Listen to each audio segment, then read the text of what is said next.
A local fellow brought over this Wurlitzer Model 516 jukebox amplifier for me to take a look at. They installed new tubes, started the recap process, and discovered that the amplifier was dead. We'll sweep the bottom side of the amplifier.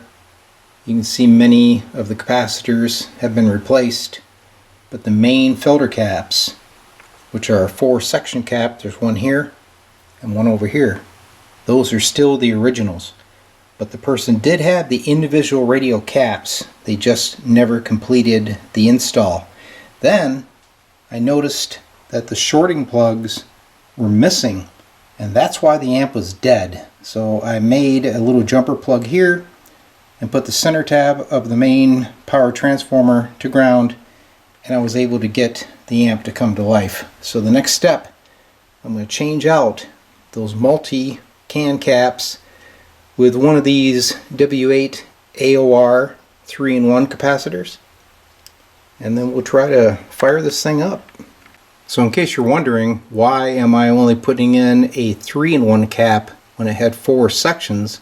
And that's because there is a 25 microfarad at 25 volt, and that has already been connected separately.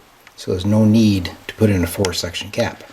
So installing this new 3-in-1 capacitor in the place of the old can type will require drilling some holes and mounting with screws on the chassis.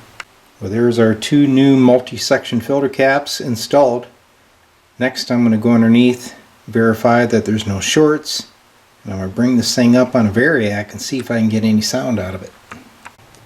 Alright, I'm testing the amplifier. I'm injecting a signal to the input of the 6SJ7 tube because I do not have the Wurlitzer cartridge. So we're using a leader audio generator.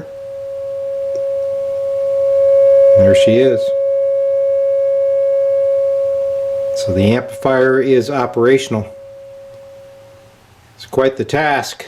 Haven't worked on one of these in about 40 years.